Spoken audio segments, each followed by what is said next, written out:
किसी एक pen tool के थ्रू जो भी हम क्रिएट करते हैं या पेंट करना चाहते हैं, फॉर एग्जांपल अगर आप ये समझिए कि ब्रश टूल के थ्रू अगर हम किसी भी चीज़ में पेंट करना चाहते हैं तो वो हम ब्रश टूल के थ्रू कर सकते हैं। या इसके लिए दो तरीके हैं, या तो आप किसी भी ऑब्जेक्ट को सिलेक्ट कीजिए और उसमें जाके हम उस चीज़ को सिलेक्ट करके उसमें हम कलर वगैरह फिल कर सकते हैं, और या फिर ब्रश टूल के थ्रू जैसे हमारे पास काफ़ी सारे कस्टम ब्रशेस वगैरह बने हुए होते हैं तो हम वहाँ पर जाके उसमें उस ब्रश में जाके उसमें जैसे ग्रास का ऑप्शन आ जाता है तो ग्रास जाके हम उसमें काफ़ी सारी उसका कलर ग्रीन सेलेक्ट करके एक ग्रास ब्रश टूल को सिलेक्ट कर लेते हो। जब भी आप क्लिक करेंगे तो वहाँ पर ग्रास क्रिएट होनी शुरू हो जाती है, या आप कुछ कस्टम ब्रश भी बना सकते हैं जो आपको क्रिएट करने हैं। तो ब्रश टूल का बेसिकली कुछ नहीं है, जैसे आपके हाथ में एक सिंपल सा ब्रश होता है और आपने किसी भी चीज़ को सिलेक्ट करवा, वहाँ पर आपको किसी भी चीज़ जाकर ड्रॉ करना चाहते हैं, बनाना चाहते हैं, तो ब्रश टूल का काम सेम उसी वे में काम करता है। इसमें एक चीज़ होती है, इसमें एक तो साइज़ आप इसका घटा बढ़ा सकते हैं, अपनी प्रॉपर्टी में जाके आपके पास ऑप्शन आता है, आप उसका साइज़ वगैरह घटा बढ़ा सकते हैं, उसकी हार्डनेस वगैरह को भी कम और ज़्यादा कर सकते हैं कि आपकी इसकी जो भी आपका आउटपुट आएगा उस ब्रश टूल के थ्रू तो वो कितनी मतलब कितना स्ट्रॉन्ग होना चाहिए, कितना लाइट होना चाहिए। Pencil tool again pencil tool जैसे नाम से ही पता चल रहा है पेंसिल की तरह होता है। जैसे हमारे पास आपने देखा होगा MS पेंट में पेंसिल टूल होती है तो कोई सी भी चीज़ को ड्रॉ करने के लिए फ्री हैंड काम करती है, सेम उसी वे में पेंसिल टूल है। कोई ऐसा ज़्यादा इसका बहुत ज़्यादा वैसा नहीं है। नेक्स्ट ऑप्शन में हमारा आता है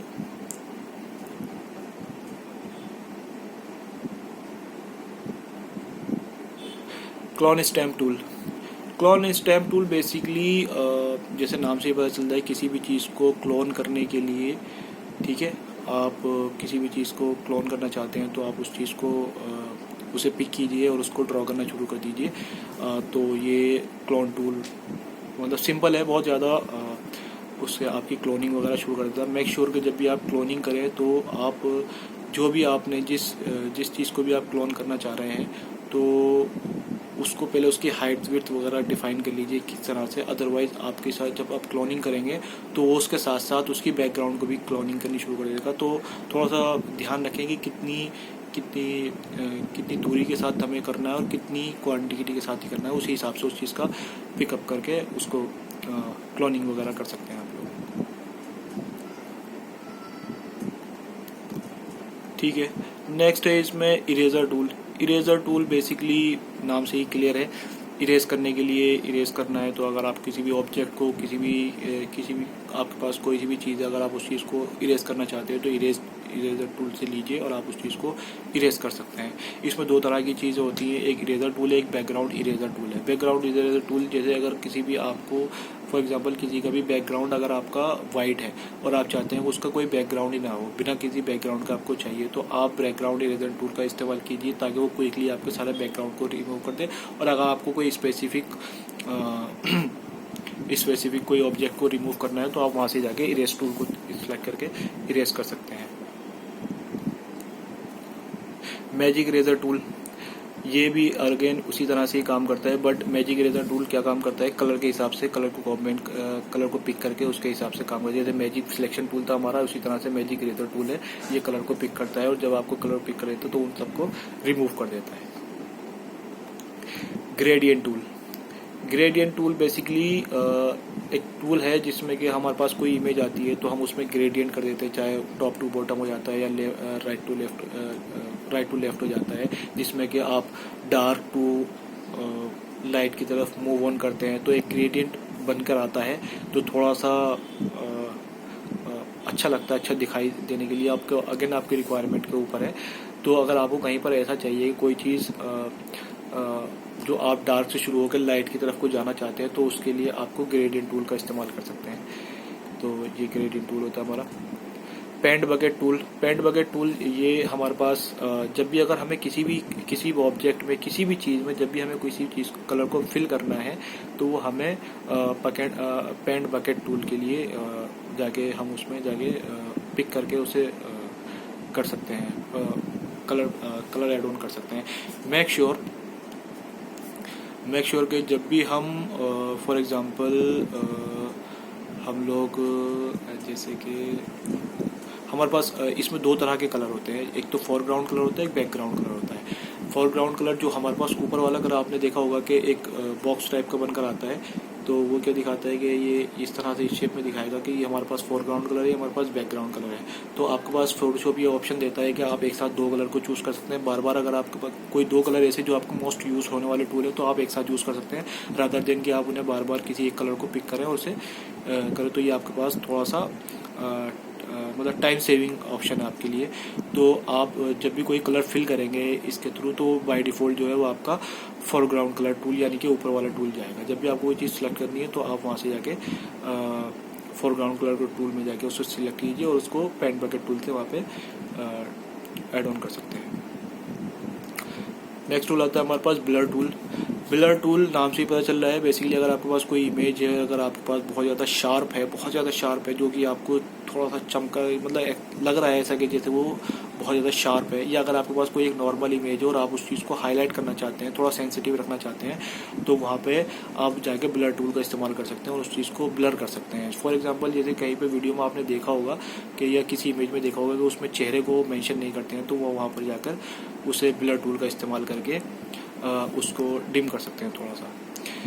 नेक्स्ट टूल है हमारा sharpen tool. Sharpen tool again blur tool के अपोजिट काम करेगा। अगर कोई सी भी चीज़ ऐसी थोड़ी सी डिम है, थोड़ी आपको दिखाई नहीं दे रही, उसकी थोड़ी लो क्वालिटी है और थोड़ा सा आपको वो शार्प क्वालिटी में चाहिए, तो आप उसको शार्प क्वालिटी करने के लिए शार्पन टूल का इस्तेमाल कर सकते हैं, जो कि उस चीज़ को थोड़ा सा और कंट्रास्ट करना शुरू कर रहा है। लेकिन इस चीज़ में ध्यान रखिएगा, अगर बहुत ज़्यादा यूज़ करते हैं इसको तो ये थोड़ा सा कलर को सेचुरेट कर देगा, थोड़ा सा हाईलाइट कर देगा, तो उस तरह से क्या रहेगा कि आपको बहुत ज़्यादा, तो इसका इस्तेमाल एक लिमिटेड तरीके से ही करना है। ओके, तो जहाँ पर आपकी फाइन क्वालिटी के साथ आपका रिजल्ट आ जाए वहीं पर जाकर आपको कर देना है। इजमच टूल क्या करता है, बेसिकली किसी भी इमेज को अगर उसे आपको थोड़ा सा चेंज करना है, डम टाइप का करना है, स्मच करना है, तो आप उसको वहाँ से जाके स्मच टूल के थ्रू कर सकते हैं। थोड़ा सा उसे बिगाड़ना है, थोड़ा सा डल टाइप का करना है, तो उसे स्मच टूल के थ्रू वहाँ पर जाकर कर सकते हैं। बाकी ये बर्न टूल, स्पॉन्ज टूल, ये सब अगेन वही उसी तरह से काम करते हैं। किसी भी कलर की सेचुरेशन को घटाना या बढ़ाना, डार्क करना, ये सारी चीज़ें ये इन्हीं टूल के थ्रू होती हैं। नेक्स्ट ऑप्शन आता है हमारा ड्राइंग एंड टाइप्स टूल। ठीक है, drawing tool and types tool basically क्या है, किसी भी जैसे हमारे पास पेन टूल है या फ्री फॉर्म पेन टूल है या कर्वेचर पेन टूल है, ये सब बेसिकली क्या है, किसी भी तरह की अगर आपके पास कोई ऑब्जेक्ट है, अगर आपको कोई ड्राइंग बनानी है, फॉर एग्जांपल अगर आपको कोई चीज़ लहरा के बनानी है, यानी कि किसी भी चीज़ को ओवल शेप में बनाना है या थोड़ा सा कर्विंग मोड्स में बनाना है, तो वहाँ पर जाकर आप इन पेन टूल्स का इस्तेमाल कर सकते हैं। एक पॉइंट सिलेक्ट कीजिए, फिर दूसरा पॉइंट सिलेक्ट कीजिए, फिर आपके पास एक लंबी सी लाइन खींच कर आती है, आप थोड़ा सा उसे शार्प करेंगे, राइट से क्लिक करेंगे, तो वहाँ से उसकी जो है कर्व वगैरह होनी शुरू हो जाती है। तो जो भी आपको शेप वगैरह बनानी है तो आप उसके अकॉर्डिंगली इसमें ड्रॉ कर सकते हैं। ये बहुत अच्छा टूल है। अगर आपको कोई कस्टमाइज शेप वगैरह बनानी है तो काफ़ी अच्छा और काफ़ी मज़ेदार टूल है ये, आप इनको यूज़ कर सकते हैं। इसी में ही एक नेक्स्ट ऑप्शन आता है text tool. Text tool basically नाम से ही पता चल रहा है, टेक्स्ट टूल क्रिएट करने के लिए कोई सी भी चीज़ कहीं पर भी कोई चीज़ टेक्स्ट वगैरह लिखनी है तो आप वहाँ पे जाकर टेक्स्ट लिख सकते हैं। अगर आपको वर्टिकली लिखना है तो वर्टिकली जाके लिख सकते हैं। अगर आपको हॉरिजॉन्टली लिखना है तो आप हॉरिजॉन्टली जाके लिख सकते हैं। और इसके बाद उसके जाके जो भी प्रॉपर्टी बार में उसके सारे सेक्शंस आ जाएंगे, जहाँ पर भी आपको जो भी चेंजेस वगैरह अप्लाई करने हैं वो जाके वहाँ पर आप चेंजेस अप्लाई कर सकते हैं। और इसमें काफ़ी सारे और ऑप्शन है, वर्टिकल टाइप मास्क टूल, या जैसे आपने देखा होगा डॉट्स टाइप करके जो आपके टेक्स्ट वगैरह आते हैं। काफ़ी सारे अच्छे फीचर्स वगैरह इन्होंने काफ़ी सारे अवेलेबल्स कराए हुए हैं। अगर आप सॉफ्टवेयर में जाके चेक करेंगे तो थोड़ा सा आपको डिटेल में जाके मिलेगा। तो नेक्स्ट है शेप टूल हमारा। शेप टूल ये बहुत इजी और बहुत बेसिक सा है। आपके पास काफ़ी सारी प्री डिफाइंड टेम्पलेट्स हैं, कस्टमाइज शेप वगैरह हैं, जिसमें कि आपके पास रेक्टेंगुलर टूल है, राउंड रेक्टेंगुलर टूल है या सर्कल टूल है, एलिप्टिकल टूल है या स्टार वाले टूल हैं, कस्टम शेप वाले, इस तरह के सारी जितने भी सारे टूल्स हैं ये आपको शेप्स वगैरह प्रोवाइड करके देंगे और वो आप जाके शेप्स वगैरह अपने डिज़ाइन में जाके ड्रॉ कर सकते हैं, क्रिएट कर सकते हैं। कुछ नहीं करना है, सिंपल से जाकर उन्हें क्रिएट कीजिए। शिफ्ट प्रेस करेंगे तो वो अपने प्रोपोर्शनल वे में क्रिएट होगी और अगर बिना शिफ्ट करेंगे तो वो फ्री हैंड जिस शेप में आप चाहते हैं उसमें जाके आप क्रिएट कर सकते हैं। नेविगेशन टूल में बेसिकली किसी भी चीज़ को नेविगेट इमेज वगैरह वो करने के लिए हैंड टूल पहला इसमें ऑप्शन आ जाता है। हैंड टूल का इस्तेमाल किया है बेसिकली किसी भी ऑब्जेक्ट को अगर आप हटाना मतलब मूव करना चाहते हैं, कहीं पे भी चेक करना चाहते हैं तो उसे हैंड टूल के थ्रू कर सकते हैं। या रोटेट व्यू टूल, इसमें अगर आप किसी भी चीज़ को किसी भी प्रोपोर्शन के हिसाब से रोटेट करना चाहते हैं, राइट साइड में, लेफ्ट साइड में, बॉटम में, टॉप में, जैसे भी, तो आप उसे रोटेट कर सकते हैं। जूम टूल, किसी भी एक टॉपिक में थोड़ा सा आप जाकर उसे डिटेल में जाके चेक करना चाहते हैं तो जूम कर सके उसे चेक कर सकते हैं। तो ये हमारा जूम टूल के थ्रू हो जाता है ये। तो बेसिकली ये कुछ इंपॉर्टेंट टूल थे जो हमारे जानने ज़रूरी है, जिसकी बेस पर हम काम करते हैं, जिनकी बेस पर हम सिलेक्ट करते हैं, कटआउट बनाते हैं, थोड़ा सा क्वालिटी को अच्छा बनाते हैं, थोड़ा जो भी चीज़ हमें काम करना है हम इन सारे टूल्स के थ्रू ही करते हैं। इसके अलावा जितने भी सारे टूल्स हो जाते हैं वो सारे इफेक्ट्स वगैरह के लिए हो जाते हैं, आउटपुट्स लेने के लिए, जो कि आपकी स्पेसिफिक रिक्वायरमेंट के हिसाब से आप बना सकते हैं। तो ये अभी हमने तो various selection methods, Photoshop interface, tools और मेन्यूज़ ये हमारे पास ये हमारे क्लियर हो जाते हैं, इसमें कवर अप हो जाते हैं। ओके, सो आई होप कि आप लोगों को ये सब चीज़ें क्लियर हुई हैं। ठीक है, तो नेक्स्ट ऑप्शन हमारे पास रहता है introductions two layers and filters. Okay, layers क्या होता है बेसिकली? लेयर्स आपके पास लेयर्स बेसिकली एक तरह से आपके पास प्लेट्स टाइप के हैं, आपके इमेज हैं जो आपके राइट साइड में, जब भी आप इमेज ओपन करेंगे, कोई भी प्रोजेक्ट ओपन करते हैं तो उसमें एक राइट साइड में आपके पास एक पैलेट ओपन होकर आता है जो कि आपको बताता है कि आपके पास आप कौन से, बाय डिफ़ॉल्ट जब भी आप किसी भी किसी प्रोजेक्ट को ओपन करते हो तो वो बैकग्राउंड में आता है और जब भी आप उसमें कोई सी भी चीज़ ड्रॉ करते हो तो वो बैकग्राउंड में सेव हो जाती है और आप उसे मूव नहीं कर सकते हैं। ठीक है, तो लेयर्स क्या करता है बेसिकली? आपको आज़ादी देता है, आपको थोड़ा सा लिबर्टी प्रोवाइड करता है कि आप नई लेयर्स क्रिएट करें और उस लेयर पे जाके आप जब भी कोई सी भी चीज़ जाकर डिज़ाइन करेंगे, ड्रॉ करेंगे तो वहाँ पर उस चीज़ को आप अपनी मूव कर सकते हैं, राइट से लेफ्ट साइड में ले आ सकते हैं, अप एंड डाउन कर सकते हैं, जो भी चीज़ आपको करनी है आप वहाँ पर जाके उसे मूव कर सकते हैं। बैकग्राउंड में ये चीज़ हम मूवेबल नहीं होती है। ओके, दूसरी चीज़ ये होती है कि आप जैसे बैकग्राउंड है, आप बैकग्राउंड लेयर को भी डबल क्लिक करेंगे अगर आप उस पर, तो उसे आप नॉर्मल लेयर में कन्वर्ट कर सकते हैं। जब आप नॉर्मल लेयर में कन्वर्ट कर देंगे तो फिर वो एक नॉर्मल लेयर की तरह हो जाती है और बैकग्राउंड लेयर नहीं रहती है और आप उस पर जाके जब भी कोई सी भी चीज़ डिज़ाइन करेंगे तो वहाँ पर जाकर आपको वो सारी चीज़ें मूव होनी शुरू हो जाती हैं। ओके, लेयर का दूसरा बेनिफिट ये होता है, जैसे कि लेयर क्या होता है, लेयर सर्कल की तरह बेसिकली एक आम जबान में सर्कल की तरीके से आप यूज़ कर सकते हैं। जैसे अगर आपके पास कोई इमेज है, फॉर एग्जांपल जैसे मैं बैठा हूँ यहाँ पर, आपने देख रहे होंगे कि मेरे पीछे एक घड़ी है, एक दीवार है या एक मैं हूँ। ये अगर हमारे पास 3 अलग अलग ऑब्जेक्ट हैं और अगर ये मैं 3 अलग अलग लेयर्स पर लेता हूँ, एक पे मेरी इमेज हो जाती है, एक पे दीवार हो जाती है और एक पे घड़ी हो जाती है, तो मैं क्या काम करूँगा, मैं सबसे पहले रखूँगा अपनी दीवार वाली लेयर को। ठीक है, तो ताकि वो बैकग्राउंड में विजिबल रहे। उसके बाद फिर मैं घड़ी वाली इमेज को लेयर को लेकर आऊँगा ताकि दीवार के बाद मेरी घड़ी वाली लेयर जो है वो विजिबल रहे। उसके बाद फिर मैं तीसरी अपनी लेयर लेकर आऊँगा अपनी इमेज की, जिसमें मैं दिखाई दूँगा, जिसमें कि आपको जो फ्रंट में आएगा। तो आप समझे कि जो भी चीज़ हमारे पास कोई ऑब्जेक्ट है, हमें मतलब पीछे क्या लेना है, उसके ऊपर क्या लेना है, तो लेयर्स थोड़ी सी आपको प्लेसिंग वगैरह करने में भी आसानी देता है, थोड़ा सा आपको गाइड कराता है, थोड़ा आपको इजी कराता है कि भाई कौन सी चीज़ कहाँ पर करनी है। ठीक है, आपने देखा होगा अगर आपने कोई सी भी फॉर एग्जांपल अगर आपने कोई एडवर्टाइजमेंट बनाना है आपको, ठीक है, तो आप सबसे पहले क्या करेंगे, एक स्क्वायर बॉक्स बनाएंगे, उसमें कलर वगैरह फिलअप करेंगे, एक लेयर में बना दिया आपने। फिर उसके बाद आप अपनी दूसरी लेयर लेंगे तो आप उस पर जाके कोई इमेज वगैरह पुटअप करेंगे। ठीक है। फिर आप उसके ऊपर कोई एक नई लेयर लेंगे, तो नई लेयर पर जाकर अपना कुछ टेक्स्ट वगैरह विजिबल कराएंगे, ठीक है। फिर उसके बाद जाके कोई चीज़ हाईलाइट कराएंगे। तो ये सारी चीज़ें क्या रहेंगी, आपको लेयर्स वगैरह में काम करना पड़ेगा ताकि आप अपनी प्लेसिंग्स वगैरह भी उसमें करेक्ट कर पाएँ, ठीक है।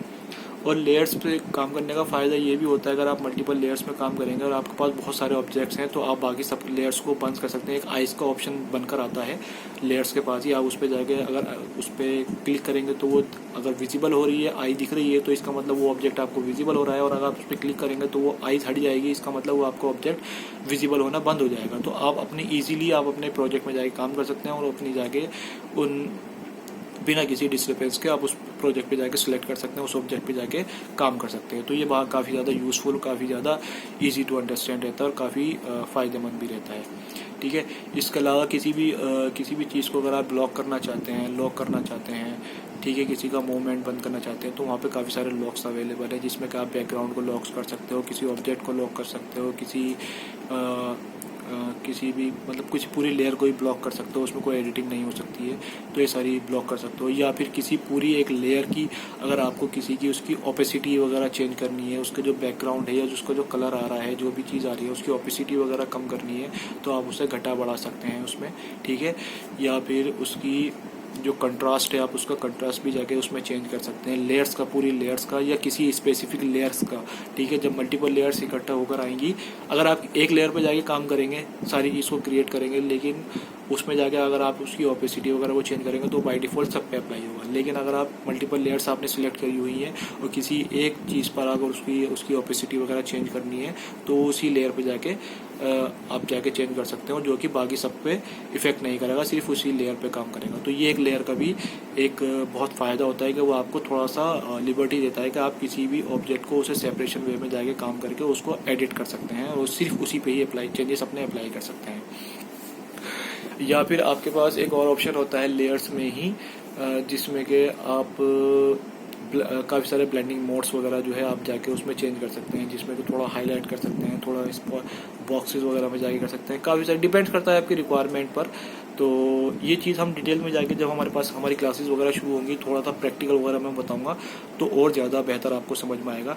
तो बेसिकली लेयर्स का इस्तेमाल जो कि बताया गया है उसमें यही है, ठीक है। तो आपको थोड़ा सा लिबर्टी देता है, थोड़ी सी इजी टू अंडरस्टैंड डिज़ाइन करने में काम है, ठीक है। फ़ायदेमंद है कि आप अपनी प्लेसिंग वगैरह भी चेंज कर सकते हैं, तो सब चीज़ें आपको क्लियर हो जाती है इसमें, ठीक है। मास्किंग वगैरह में काम देता है। मास्किंग बेसिकली अगर आपके पास कोई इमेज है, ठीक है, किसी भी इमेज में आपको कोई एक पर्टिकुलर पार्ट जो है वो हाईलाइट करना है या किसी को भी चेंज करनी है, रिप्लेसमेंट करनी है। फॉर एग्जांपल आपको किसी के चश्मे में अपनी फ़ोटो वगैरह फ्रेम करनी है, ठीक है, तो वो मास्किंग के थ्रू हो जाता है, ठीक है। तो ये सब चीज़ें लेयर्स के थ्रू ही होती हैं। लेयर्स ही इस चीज़ के लिए मल्टीपल लेयर्स बनाएंगे आप, तभी इस चीज़ को हम काम कर पाएंगे। और इसमें हमारे पास नेक्स्ट ऑप्शन क्या था, फिल्टर्स आई थिंक ये आज को सोशल मीडिया का दौर है, आप सभी लोगों को पता होगा फिल्टर्स क्या होते हैं। बेसिकली फिल्टर्स किसी भी इमेज में किसी भी तरह का कोई भी फिल्टर अगर आपको अप्लाई करना है, काफ़ी सारे प्री डिफाइंड फिल्टर्स मौजूद होते हैं। थोड़ा सा आप उसको हाईलाइट करना चाहते हैं, थोड़ा सा उसको आप ब्राइटनेस बढ़ाना चाहते हैं, थोड़ा सा कंट्रास्ट वगैरह बढ़ाना चाहते हैं, ठीक है। किसी भी डिज़ाइन को मर्ज करके थोड़ा सा बेहतर तरीके से उससे फ़िल्टर वे में करना चाहते हैं, तो ये बैकग्राउंड वगैरह को थोड़ा सा चेंजेस बनाना चाहते हैं, फ़िल्टर करना चाहते हैं, तो वो फिल्टर्स के थ्रू होती है। बेसिकली फ़िल्टर्स ऐसे तो मतलब आप जैसा आप देखते हैं आपके पास आप जब भी कैमरे में जाके चेक करते हैं तो आपके पास काफ़ी सारे मल्टीपल फ़िल्टर्स अवेलेबल होते हैं, जिसमें आपके बालों का कलर जो है वो चेंज हो जाता है, या आपकी चेहरे का या किसी भी तरह की कोई सी भी चीज़ का चेंज। तो सेम इसी तरह से हम इसमें भी जाके फ़िल्टर्स वगैरह क्रिएट कर सकते हैं, इसमें जाके चेंजेस वगैरह कर सकते हैं, जो भी चीज़ हमें बनानी है वो सारी चीज़ें इसमें बना सकते हैं। ओके, तो नेक्स्ट चीज़ है हमारी इसमें, ठीक है। तो ये हमारा फ़ोटोशॉप में ये सारी चीज़ें जिसमें हमने कलर मोड्स वगैरह, file formats supported by Photoshop, ये सब चीज़ें, सिलेक्शन मेथड्स, ठीक है, ये सारी चीज़ें आपकी इसमें कवर अप हो जाती हैं। फ़ोटोशॉप का इंटरफेस बेसिकली बता दिया मैंने कि सबसे पहले मेन्यू बार होता है, फिर रिबन बार, लेफ्ट साइड में टूल बार होता है, राइट साइड में आपके पैलेट्स वगैरह ये सारी चीज़ें आती हैं, ठीक है। और नेक्स्ट ऑप्शन आता है हमारा introduction two layers and filters. Okay, ये सब चीज़ें टूल्स मेन्यूज़, ठीक है। तो ये सारी चीज़ें जो मैंने नोट्स वगैरह बनाए हैं उन सब चीज़ों में ये आप सभी लोगों को मिल भी जाएंगे, ठीक है। तो इनकेस अगर आपके पास जो भी चीज़ आपको बताई गई हैं, ठीक है, आप उनको घर पर बैठ के उनका इस्तेमाल करें, थोड़े से अच्छे से कटआउट्स वगैरह निकालें, थोड़ी अच्छी चीज़ें डिज़ाइन करें, कुछ अच्छे से इफेक्ट्स अप्लाई करें। जो भी चीज़, जहाँ पर भी कोई सी भी चीज़, किसी भी तरह की हेल्प की ज़रूरत होती है तो आप मुझे बताइए और मैं आपको उस चीज़ में हेल्प करने की कोशिश करूँगा। लेकिन फोटोशॉप एक ऐसा सॉफ्टवेयर जो थ्योरिकली आपको मतलब मैं कितना भी समझा दूँ आपको नहीं समझ में आएगा, ठीक है। आपको मतलब थ्योरी का फ़ायदा देखो जब आप उस चीज़ का प्रैक्टिकल भी करें। तो मैं थोड़ा सा आप लोगों को मतलब थोड़ा मैं रिक्वेस्ट भी करूँगा और थोड़ा सा मैं आप लोगों को समझाऊँगा भी कि आप जो भी चीज़ मैं बता रहा हूँ आप उस चीज़ को थोड़ा सा आप पढ़ें और घर पे जाके घर पर रहकर उसकी प्रैक्टिस करें ताकि और बेहतर आपको समझ में आ पाए। मैं इधर थ्योरी दूंगा, आप वहाँ जाकर वहाँ पर अप्लाई करेंगे, उस चीज़ को प्रैक्टिकल करेंगे, तब हम जो है बहुत अच्छी तरीके से फोटोशॉप को सीख पाएंगे। ओके, तो आई होप आप लोगों को ये क्लास पसंद आई होगी और आपको जो भी कुछ भी क्वेरी है, जो भी कुछ क्वेश्चन है, तो आप मुझे एनी टाइम कॉन्टैक्ट कर सकते हैं। Then I will be happy to help you. तो ओके, इस क्लास में इतना ही। Thank you, take care.